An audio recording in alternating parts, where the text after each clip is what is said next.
London, December. A biting wind whipped discarded newspapers around the ankles of Arthur Penhaligon, a widower whose once proud life had unraveled into the grim reality of homelessness. His pension, once a meager lifeline, had evaporated, leaving him with nothing but the threadbare coat on his back and a gnawing hunger that echoed the emptiness in his heart. He found himself by a gleaming Bentley, its polished chrome a stark contrast to the grime on his hand, a moment of quiet desperation leading him to a truly unexpected encounter with Julian Vance. A name whispered in hushed tones across the city's financial district, a titan of industry, would soon offer Arthur a choice that would not only redefine his future, but expose the profound impact one act of kindness could have.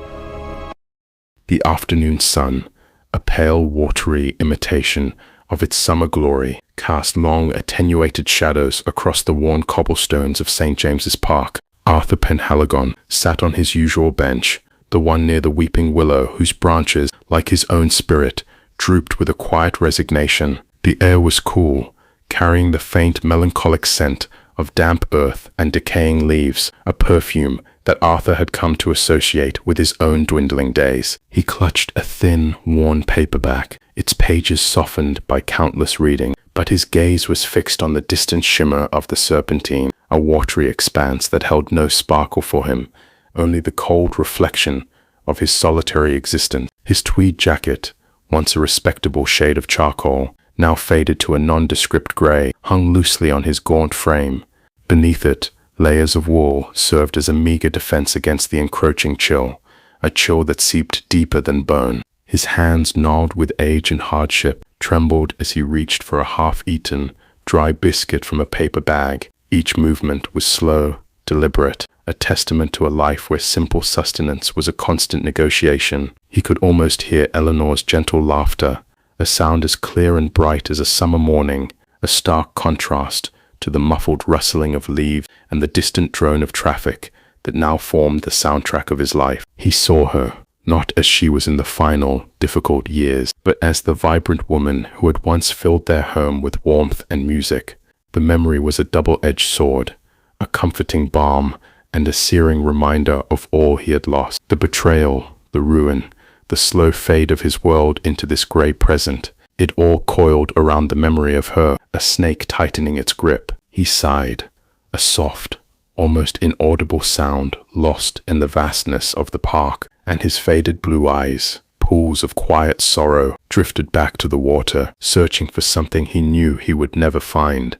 Miles away, in the hushed, opulent confines of a Mayfair office, Julian Vance surveyed the city skyline, a panorama of glass and steel that represented both power and, to him, a deep-seated moral compromise. The late afternoon sun glinted off the polished mahogany of his desk, catching the subtle silver streaks at his temples. He was dressed in a charcoal grey bespoke suit, the fabric whispering of understated wealth, and his movements were precise, economical, as he clasped his smooth, unblemished hands behind his back. His sharp, intelligent grey eyes, framed by neat dark hair, were fixed on the distant horizon, but his mind was clearly elsewhere, sifting through financial reports and archived news clippings that lay spread across his desk. Among them was a faded photograph, Arthur Penhaligon, and a younger, beaming woman, Eleanor, their faces alight with a joy that Julian could only imagine. He traced the faint scar just below his left ear, a physical reminder of a past he couldn't escape.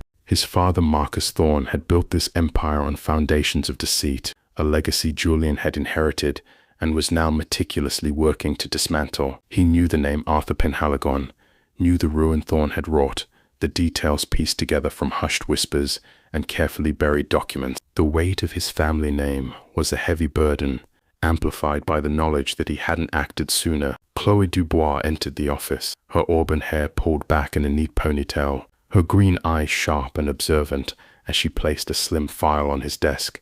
"The trail is cold, Julian, but not entirely gone. Thorne is still living comfortably, insulated by layers of shell corporations. He thinks he's gotten away with it all." Julian nodded, his expression resolute. He has not, and Arthur Penhaligon deserves more than to be forgotten on a park bench. The plan was coalescent, a delicate construction of anonymous aid and eventual, unavoidable confrontation. Across town, in a different kind of gilded cage, Marcus Thorne adjusted his silk tie, the paisley patterned garish under the dim, smoky light of his private club's bar. He was a man perpetually sweating, his portly frame ill-suited to the expensive, ill-fitting suit he wore. His small beady eyes darted nervously around the room, never quite settling, scanning for threats that existed more in his own avaricious mind than in the opulent reality of his surroundings. A half-empty glass of amber liquid sat before him, the scent of stale alcohol clinging to him like a second skin. The signet ring on his pudgy finger gleamed ostentatiously. He'd heard whispers, faint, almost imperceptible tremors from the world he'd long sought to bury. Whispers of Julian Vance, his son, digging into the past, and worse, whispers of Arthur Penhaligon, still alive. The thought sent a fresh wave of perspiration down his flabby neck. Arthur should have been a ghost, a footnote, a ruin that Thorn had successfully erased. He took a large gulp of his drink, the burn doing little to quell the rising tide of anxiety. His comfortable, precarious existence depended on Arthur remaining a non-entity, a forgotten man.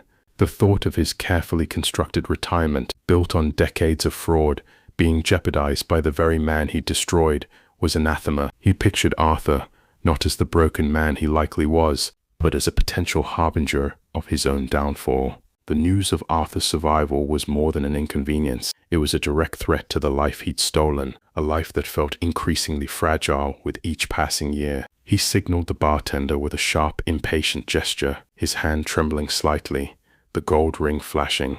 He needed another drink, and then he needed to find out precisely how much damage Julian Vance was capable of inflicting. The rain fell in sheets, relentless and cold, turning the city streets into glistening mirrors, reflecting the harsh neon glow of shop windows. Arthur Penhaligon, a man weathered by time and hardship, hunched deeper into his threadbare coat, the damp seeping into his bones. Each drop seemed to echo the years of loss and betrayal that had hollowed him out. His world had shrunk to the size of a damp alleyway, and the gnawing ache of hunger, a far cry from the bustling construction site and promising blueprints of his former life. He clutched his worn cane, its smooth wood, a familiar comfort, against the rough texture of his gnarled fingers. The city, once a canvas for his architectural dreams, now felt like a labyrinth designed to keep him perpetually lost. He remembered Eleanor's laugh, a sound as bright as any sunbeam, now a phantom melody in the symphony of the downpour.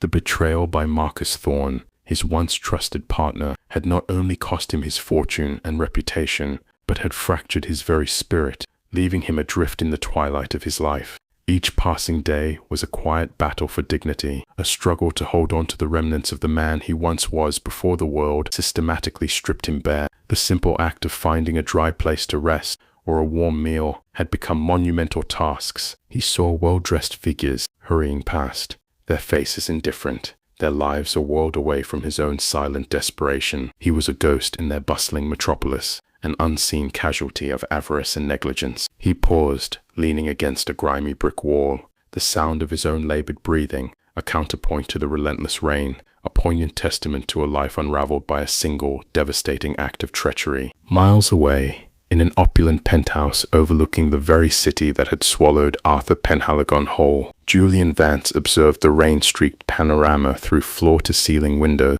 The minimalist, art-filled space exuded an aura of controlled power and understated wealth. Julian, a man in his early 40s, impeccably dressed in a charcoal bespoke suit, stood with his back to the room, hands clasped behind him. His reflection in the glass showed sharp, intelligent gray eyes, dark hair with subtle silver streaks at the temples, and a lean, athletic build. A faint, almost imperceptible scar graced his jawline just below his left ear. He wasn't merely a spectator of the city's pulse, he was its unseen architect, much like Arthur had once been. His father's legacy, tainted by ruthless ambition and outright fraud, had left Julian with a profound sense of guilt and an unshakable resolve to mend the damage. He had spent years meticulously dismantling the empire his father built on broken promises, seeking out those who had been wronged. Arthur Penhaligon was a name that had surfaced repeatedly in Julian's quiet investigations, a symbol of the devastating consequences of his father's greed. Beside him, Chloe Dubois, a striking woman in her late 30s with a sleek auburn ponytail and piercing green eyes, reviewed a tablet displaying complex financial data. Her sharp, modern attire, A dark, tailored blazer hinted at her precise, analytical mind. She was Julian's anchor to reality, the meticulous observer who ensured his idealism was grounded in verifiable fact. Julian turned, his expression thoughtful. "The trail is clear, Chloe," he stated, his voice calm but firm. "Thorn shell corporations are still active, siphoning funds from dormant accounts. He's grown complacent, believing himself untouchable. But he underestimates the persistence of history and the resolve of those who seek to correct it." He looked back at the city lights, a silent promise forming in his mind, a calculated kindness set in motion. Marcus Thorn adjusted his silk tie, the gaudy pattern a stark contrast to the quiet elegance of his dimly lit study. The scent of expensive cigar smoke and stale alcohol hung heavy in the air. Thorn, a man in his late 60s, was portly and florid-faced, his thinning grey hair slicked back over a widening bald spot. His small, beady eyes darted around the room, never quite meeting the gaze of the framed photographs on his mahogany desk, photos that now felt like accusations. He wore an expensive but slightly ill-fitting suit, gold cufflinks glinting under the lamplight, a desperate attempt to project a wealth and status he had long since built on deception. A large, ostentatious signet ring adorned his pudgy finger. He swirled the amber liquid in his crystal glass, the ice clinking like a nervous tick. Thorn lived in a perpetual state of low-grade anxiety,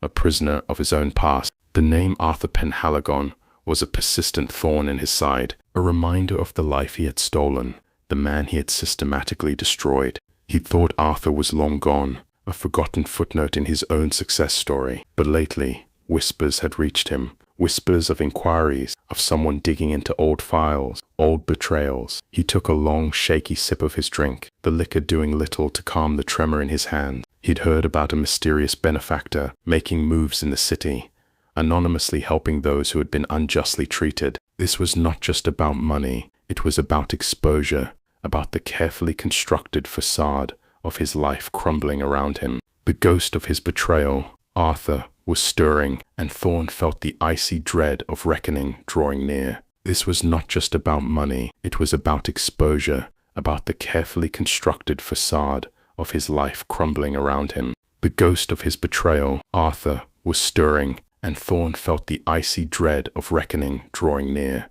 The biting November wind whipped through the narrow alley, carrying with it the stench of stale refuse and damp concrete. Arthur Penhaligon, all of 78 years, hunched deeper into his threadbare tweed coat. Each gust felt like a physical blow, chilling him to the bone despite the layers. His gaunt frame, a testament to years of scarce meals and gnawing hunger, seemed to shrink against the imposing brick walls. Dust motes, disturbed by his shuffling gait, danced in the weak sunlight that struggled to penetrate the urban canyon, illuminating his isolation. His gnarled, spotted hands trembled as he tightened his grip on his polished wooden cane, its scuffs and scratches a silent chronicle of countless miles walked on unforgiving pavements. Arthur paused, leaning heavily on the cane, his breath misting in the frigid air. He closed his faded blue eyes for a moment, trying to conjure the warmth of his wife Eleanor's hand, the scent of her lavender perfume. But the memory was a cruel phantom, always just out of reach, replaced by the gnawing emptiness in his stomach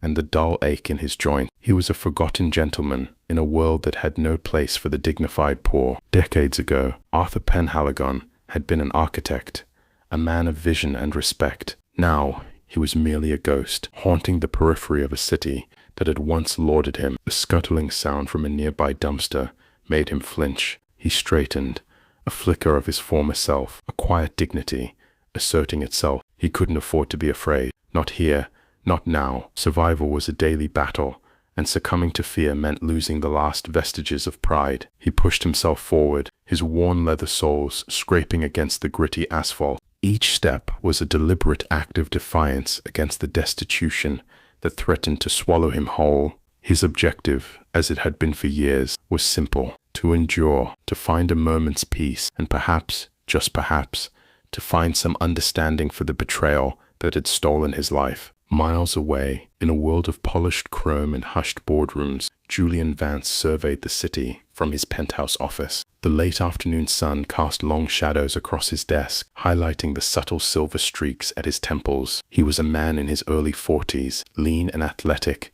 impeccably dressed in a dark, bespoke suit that whispered wealth. His sharp, intelligent gray eyes, framed by neatly trimmed dark hair, held a gaze that missed nothing. A faint, almost imperceptible scar just below his left ear was the only imperfection on his otherwise smooth, clean-shaven face, with its high cheekbones and strong jawline. Julian clasped his hands behind his back, his gaze fixed on the sprawling metropolis below. He wasn't admiring the view. He was dissecting it, searching for the threads of injustice that he felt compelled to mend. His purpose was a deeply personal atonement, a way to right the historical wrongs his own family name was intrinsically linked to. The name Vance carried a heavy burden, a legacy of ruthless ambition, and, in Arthur Penhaligon's case, outright ruin. Julian had spent years painstakingly dismantling the unethical practices his father had built, but monetary restitution felt insufficient. He needed to understand the true cost of his father's greed,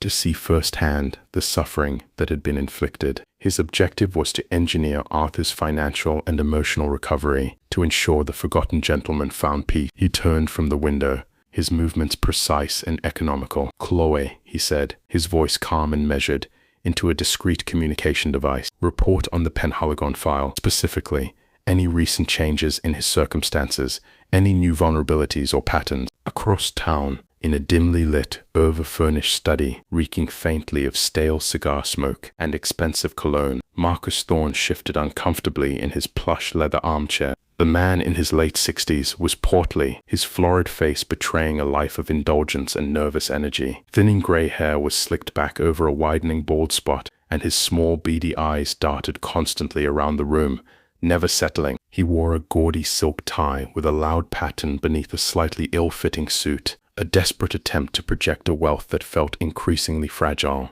A large, ostentatious signet ring adorned his pudgy finger as he absently fiddled with it. He'd heard whispers, faint murmurs on the wind, about a renewed interest in the Penhaligon case, an interest linked to the Vance name. The thought sent a cold sweat prickling down his neck. Julian Vance, the son. Marcus had always believed he'd buried the past deep enough, that the decades of carefully constructed anonymity had rendered him untouchable. He'd built a comfortable life on the ashes of Arthur's reputation, a life of superficial ease, but constant, low-grade fear. He despised the Virginia, particularly the son, for their perceived judgment and for the inherent danger his existence represented. Julian's objective, Marcus suspected, would be to uncover the truth, to expose Thorne's role in Arthur's downfall. He took a nervous sip from a crystal glass filled with amber liquid, the scent of alcohol heavy on his breath. He needed to ensure Arthur Penhaligon remained a non-entity, a forgotten footnote. The last thing Marcus Thorne wanted was for the ghost of his past to find a voice, especially one that threatened to bring his carefully constructed world crashing down. The hushed elegance of the private gallery was a stark contrast to the grim realities Arthur Penhaligon had known for the past decade. He sat on a velvet-upholstered chair, his worn tweed jacket a visible anomaly amidst the sharp suits and designer dress. Julian Vance, his own immaculate charcoal suit a testament to a world Arthur had once inhabited, stood before him. The air crackled with unspoken history. "Mr. Penhaligon," Julian began, his voice a low, steady baritone. "I believe you may recognize some of this."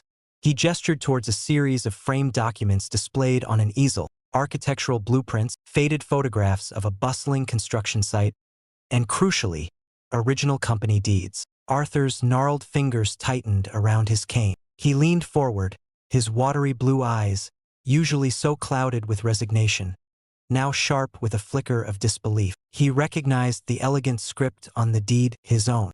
But beside it, scrawled in a bolder, more aggressive hand, was the signature of Marcus Thorne. Julian produced a slim, leather-bound ledger from his briefcase. "This," he explained, opening it to a page filled with meticulous, almost obsessive entries, "details the funds diverted, funds manipulated, funds that should have been yours. My father, he kept meticulous records of his dishonesty." Arthur traced a line on a blueprint with a trembling finger, a tremor not entirely due to age, but to the resurgence of a buried pain.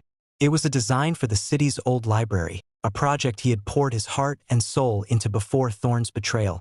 The weight of years of hardship, of Eleanor's fading smiles in their cold, empty home, of the gnawing hunger and the damp chill of the hostels, pressed down on him. But for the first time in a very long time, a different sensation began to bloom, the fragile tendril of understanding. He wasn't merely a victim of circumstance. He was a victim of deliberate, calculated malice. The ghosts that had haunted his nights for so long began to shift, their forms becoming less spectral, more concrete, and Arthur felt a stirring of something akin to resolve, a quiet defiance against the ruin that had consumed his life. Julian continued, his voice unwavering as he presented the ledger to Arthur. "This was my inheritance, Mr. Penhaligon. Not just the empire, but the evidence, the truth. My father built his fortune on the ruin of men like you. He built it on your designs, your capital, your trust." The weight of Julian's words settled over Arthur like a heavy shroud, yet it was a shroud woven not of despair, but of a dawning, terrible clarity. He saw it now not as a sudden fall, but as a meticulously orchestrated demolition. The faded photographs on the easel were not just relics of his past success. They were evidence of Thorne's avarice, his systematic plunder. Arthur looked at his own hand, the ones that had once sketched magnificent buildings, now trembling as they reached for the ledger. He opened it, the crisp pages a strange juxtaposition against his rough, calloused fingers. The ink was stark black against the cream paper, detailing transactions, transfers, hidden accounts, a chilling testament to Thorne's treachery. Names he vaguely recalled from the periphery of his business dealings appeared again and again, tied to accounts that had siphoned his wealth. He didn't just steal the money, Arthur whispered, his voice raspy with emotion. He stole Eleanor's future, our home. The memory of Eleanor's gentle smile, the way her eyes would light up when he spoke of their future, the quiet disappointments that slowly chipped away at her spirit after their ruin, flooded his mind. This ledger wasn't just financial data, it was a roadmap of his heartbreak. Julian met Arthur's gaze, his own eyes conveying a deep, almost ancestral regret. "I discovered this shortly after my father's passing. It was a poison, Mr. Penhaligon, a legacy of guilt. I knew I had to attempt to rectify it, not just for you but for myself, to build something decent on the ashes of his deceit." The revelation hung heavy in the air, a tangible weight pressing down on Arthur. He closed the ledger slowly, the sound a soft thud that echoed in the silent gallery. He looked not at Julian, but out towards an unseen horizon, as if searching for the man he once was. "Justice," he murmured, the word tasting foreign on his tongue. "I haven't thought of justice in years. Only survival." He recounted fragments of his solitary journey. The cold nights huddled in doorways, the gnawing hunger that became a constant companion, the profound loneliness that gnawed at his soul. He spoke of Eleanor, not with the sharp edge of anger, but with the deep, resonant ache of loss, of the dignity she had tried so desperately to maintain even as their world crumbled around them. "She deserved more," he stated, his voice thick with unshed tears. "We both did." Julian watched him, his own jaw tight, the scar below his ear almost imperceptible but present, a physical reminder of the past's reach. "My father lived his life in fear, Mr. Penhaligon. Fear of discovery, fear of retribution. He built walls, but they were walls of deceit. I've spent years trying to dismantle them, brick by brick. This ledger, and the additional documentation Chloe has compiled from old company archives, confirms every detail of Thorne's malfeasance. Your story, your case is undeniable. It's time for those walls to come down completely." He paused, letting the implications sink in. "Marcus Thorne is still alive, Mr. Penhaligon. He lives comfortably, oblivious, perhaps, to the fact that the past is about to catch up with him. We have enough here to not only reclaim what was lost, but to ensure he faces the consequences of his actions. Your story deserves to be heard and acknowledged, not as a tragedy, but as a testament to your resilience."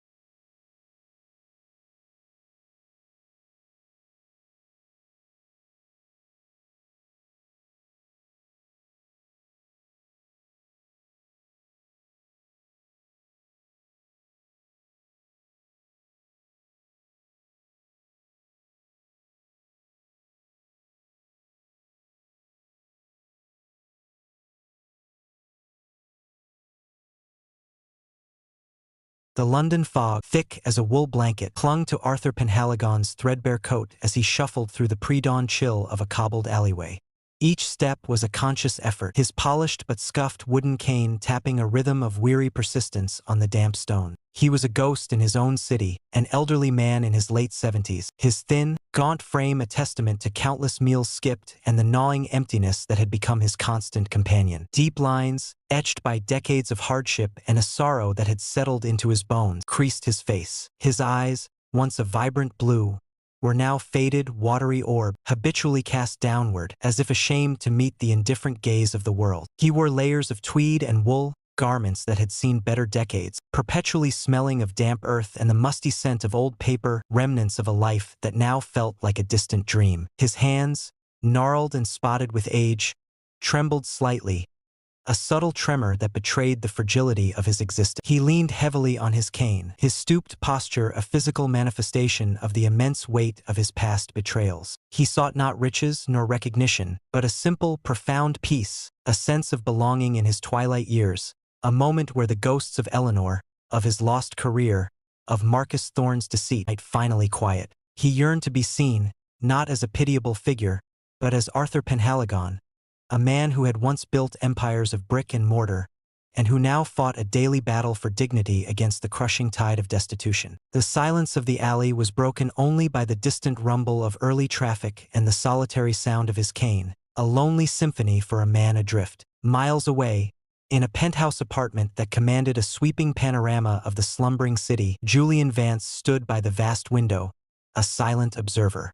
At 40, his lean, athletic build was impeccably clad in a bespoke charcoal suit, a whisper of wealth that spoke of quiet power.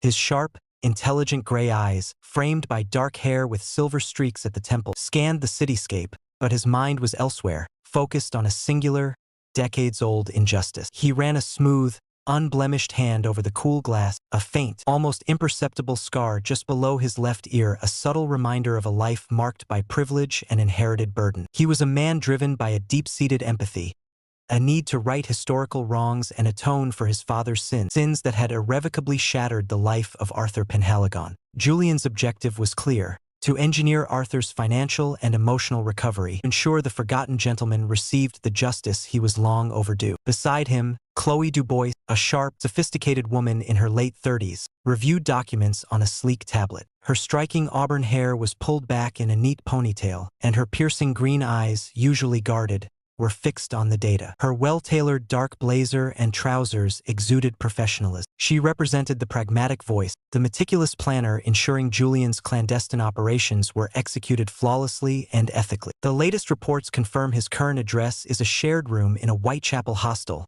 Julian, Chloe stated, her voice even. His pension is negligible, and his savings are non-existent. Thorne's legal maneuvers were thorough, designed to leave no trace, no recourse for Arthur.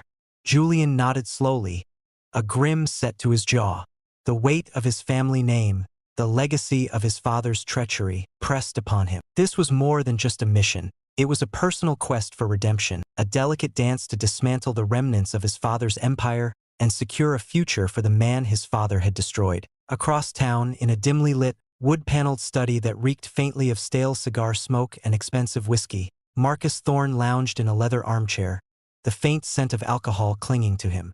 At 60-something, his portly frame strained against an ostentatious silk tie, its loud pattern a stark contrast to the worn, ill-fitting suit that hinted at a desperate attempt to project wealth he no longer truly possessed. His thinning gray hair was slicked back over a widening bald spot, and his small, beady eyes darted nervously around the room, betraying a constant, avaricious nature.